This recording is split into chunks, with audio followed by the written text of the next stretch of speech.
This is Southern Cross News with Joe Palmer. Good evening, everyone. All eyes are on the Northwest electorate of Bradden tonight, with the recount to fill Brian Green's vacancy underway. Labor candidate Shane Broad currently leads with 43% of the vote, but he is closely followed by a political challenger who stepped into the ring at the last minute. Following weeks of speculation, former Labor backbencher Brenton Best is back in the game, waiting until the day of the recount to announce his nomination, instantly sending shockwaves. People in the Labor Party regarded him as a Labor rat. We obviously would prefer Labor people to be part of a Labor team and be very proud of that. With ballots from the 2014 election dusted off and recounting underway, it's an anxious wait for all parties. If Mr Best wins, he has previously said he would serve as an independent, which would wipe out Labor from Bradden for the first time ever. As expected, the opposition would prefer to work with the other frontrunner, Shane Broad. We've not had anyone as an independent Labor member in the lower house before. We have no idea what it will mean. There's absolutely no point trying to work with Brenton Best. And Mr Best saw no point working with the Greens either when he was in Parliament, famously crossing the floor against the party in 2013. I have had enough of the Green tactics that have been employed by this minister. But the outspoken Northwest coaster is sitting tight, declining an interview with Southern Cross News until after the recount. Shane Broad is also waiting in the wings, an agribusiness professor and a former rowing champion. Tomorrow, he could add Shadow Minister for Primary Industries to his CV. I think back to the times when I've competed at World Rowing Championships in the Australian team, sitting on the start line of a final at World Championships.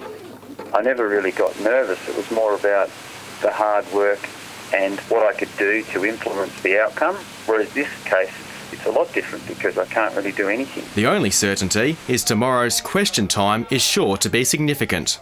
It'll be the first without seriously ill Attorney General Vanessa Goodwin, and the first with Rebecca White as Labor leader. Tom Johnson, Southern Cross News. Human rights activists have rallied in Hobart protesting for a 60-year-old Iraqi man at risk of deportation to be granted protection. The group says Saeed faces persecution if he returns to his region, and today urged the Immigration Department to review his case. Calling on Minister Dutton to intervene in this case, which he has the power to do, and to reassess the claim and look at the claim again and grant Saeed the protection that will mean that he'll be able to live in freedom and safety. Saeed is currently in detention and has allegedly been denied asylum based on an administrative technicality. The Immigration Department was contacted for comment on the case. The fisherman has been plucked to safety after becoming injured on a Huon aquaculture vessel. The Westpac helicopter tasked to the area near Storm Bay. The 33-year-old man from Garden Island Creek was treated for serious hand injuries before being winched from the vessel. He was taken to the Royal Hobart Hospital for treatment. The Bureau of Meteorology says several Tasmanian cities have experienced the warmest March daily temperatures on record. Overall this year, we've had the third warmest March on record for the state. The Bureau says the warmer weather is expected to continue throughout autumn, with slightly above average temperatures forecast. Now to incredible vision from Cape Hoy on the Tasman Peninsula.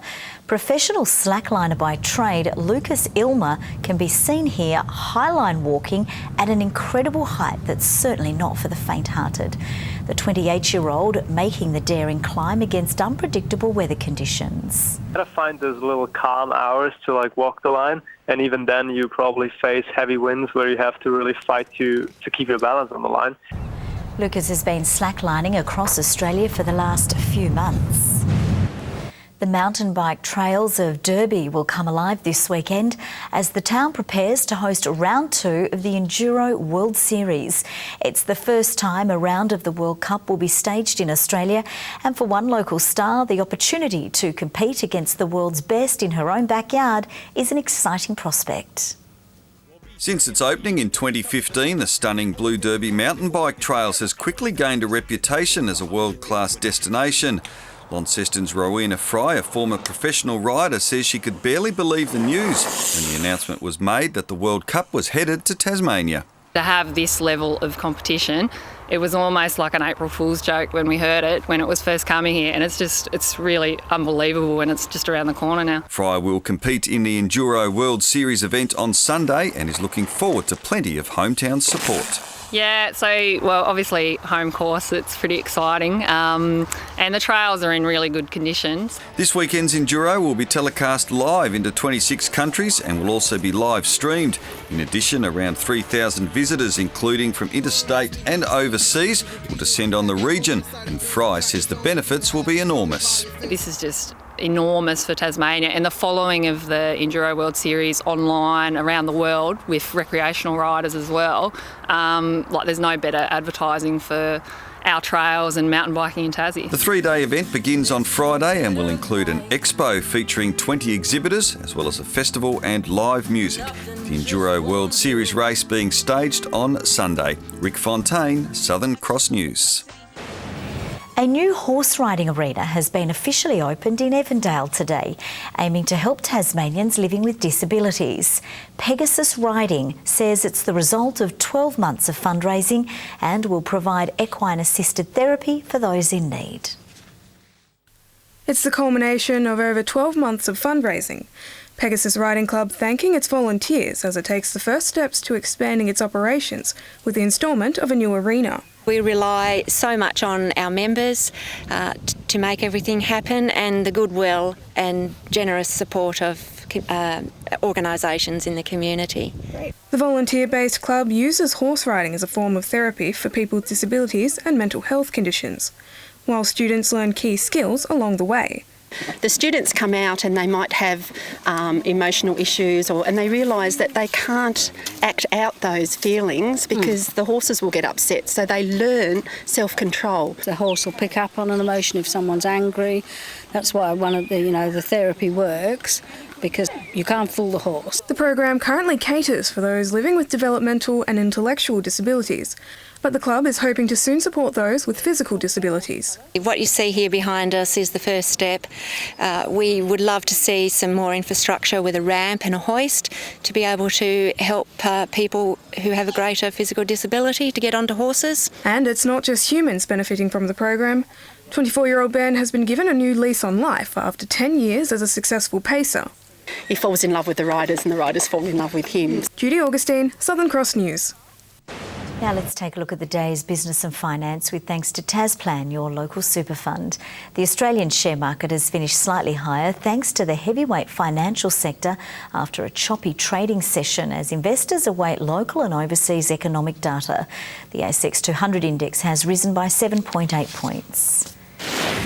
Short time ago, the Australian dollar was trading at just over 76 US cents and 84.82 Japanese yen. South African cricketing great Gary Kirsten has been charged with the task of leading the Hobart Hurricanes back to the BBL finals. It's also hoped the World Cup winning coach can lure some more big names to Hobart. A coaching coup for the Canes, Gary Kirsten to replace Damien Wright at the helm of the team, his mission to lead Hobart to its first ever Big Bash crown. Gary knows that we've got to be successful in that space, and he knows that's what he'll be measured on. Kirsten's resume, as long as it is impressive. He played more than 100 tests and led India to ODI World Cup glory in 2011. He also took South Africa to the #1 test ranking in the world. His T20 credentials less inspiring though. He led the Delhi Daredevils to dual bottom 2 finishes in his 2 years as coach. But it's his focus on technique, player development and of course his little black book that has the Canes hierarchy interested. We did discuss what would they do to try and attract international players to the club, and Gary put forth a few ideas around that. Ricky Ponting and David Boone playing a part in the signing. It's hoped Kirsten's signing can convince George Bailey to recommit, whose decision to stay hinged on the coaching appointment. I'd be confident and hopeful that, George will be on board, and with someone like Gary's credentials, could get a lot of value out of having him as coach and guiding him. Kirsten is likely to be in Tasmania mid-year for a training camp before returning to the state in the lead-up to BBL 7. And as for whether he'd be interested in the Tigers job... I can't comment on that. I don't know, to be honest. that's a separate process, fair to say at this stage. Devonport coach Mitch Thorpe is being treated for a split kidney following a mid-air collision in his side's TSL loss to Launceston on the weekend. There's bad news for Lauderdale too, with 3 reports emerging from their 61-point loss to North Launceston. Northern bomber Nathan Jackson was taken from the field with a bloodied face following an alleged incident with Lauderdale's Max Cleaver camp on Saturday. It was one of 3 Lauderdale reports. Thor Boscott will also go straight to the tribunal for an alleged hit on Zach Burt. Tute Havia accepted a 1-week suspension for striking Jay Foon. It was a fiery affair between the Northern and Southern Bombers. North playing coach Tom Couch not escaping, copping a rolled ankle. He's confident he'll be okay though to take on Hobart City Demons this week. They're bad for a few days, but then you tend to wake up middle of the week and you feel $1 million, so I'm sure I'm right to go this week. While gun skipper Taylor Whitford will return after sitting out of the Bombers' impressive round 1 win over Lauderdale. He's ready to go. He'll play this week. Yep, lock him in. Bad news on the injury front at Devonport. Mitch Thorpe was on the end of this bone-shattering hit in the first quarter of Saturday's clash with Launceston. He spent the night in hospital. The official diagnosis, a split kidney. He'll see a specialist on Wednesday to determine the extent of any damage. Tigers had the perfect day on Saturday, escaping the Twin Ovals with a 23-point win and a clean bill of health. The victory the ideal way to leave behind a tumultuous past 3 weeks, which saw coach Scott Matheson sacked on the eve of the season. The transition for me was seamless. Each coach has their role to perform on match day, and so I didn't feel any pressure, to be honest. Tigers' next challenge is Clarence this week. The Roos will be fresh after having the round 1 bye. And the first round votes are in for the RACT Insurance Player of the Year in the TSL, with Harrison Gunther picking up the 3 votes in Glenorchy's big win over the Demons. Cameron Johns was the standout for the Tigers at the Twin Ovals in their clash with Burnie. North Launceston's Zach Burt was BOG in their first up victory over Lauderdale, and Jay Blackberry polled 3 votes for Launceston in the clash against Devonport. Northern Rangers coach Lino Shuley admits he's relieved to get the derby clash against his former club at Launceston City out of the way early in the season. In a fiercely contested National Premier League's clash on Saturday, Rangers secured a vital 3 points with a 2-1 win over City. I didn't know how to celebrate it. It was great to win, great to get 3 points. Rangers haven't done so well of late, and it's going to be great for the boys and get their confidence up. Doesn't get any easier for Rangers this week as they take on defending champions Devonport Strikers. However, Shuley hopes that the weekend's win will instill further confidence and belief into his squad as they prepare for a tough home challenge on Sunday afternoon. Good evening. Hobart and Burnie 18 today. Launceston now high, 21 degrees. Devonport 19. Temperatures close to the April average, but you can expect that early in the month. Mostly clear weather too after some valley fog cleared. King and Flinders Islands 20. Bushy Park, Grove, Campania, Friendly Beaches and Low Head all 19. Wynyard and Strawn reached 18 degrees today. Lyawini 13 after a chilly -5 to start proceedings. Some patchy low clouders over the east and south coasts of the mainland. The mess of cloud is still there off the Gold Coast and mostly clear for the rest of the nation. Close-up and low-level cloud developed over most areas of the state today. The sun did have a few chances to sneak through though. Tomorrow the high remains over Tasmania, extends ridges east and west. The front south of WA has decayed into a trough.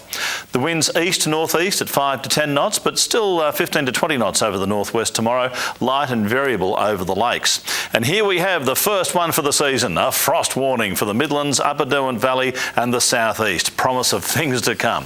Here's the forecast for tomorrow. Partly cloudy for Hobart, 19, 19 for Adventure Bay, -1 for Tarraleah to kick it off, 17 later in the day. For Launceston, early fog, they're mostly sunny and 21 degrees. Devonport mostly sunny and 19. Bridport okay too and 20.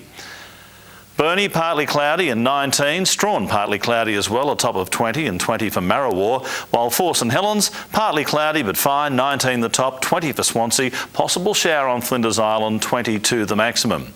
On Wednesday, fine apart from showers over the north and west, fine on Thursday, some showers over the west and far south though, fine and mostly sunny weather on Friday for us all. Still warm in Perth tomorrow, sunny too for Adelaide and Melbourne, showers easing from Sydney, a top of 22 degrees, a little cloud over Brisbane and showers for Cairns.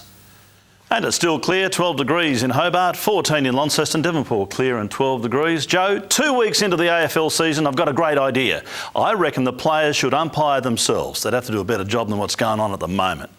Oh, stop it. You're being bitter. Thank you very much, Murph. And that's all from the news team for now. We'll see you with updates a little later. Thanks for joining us. Good night.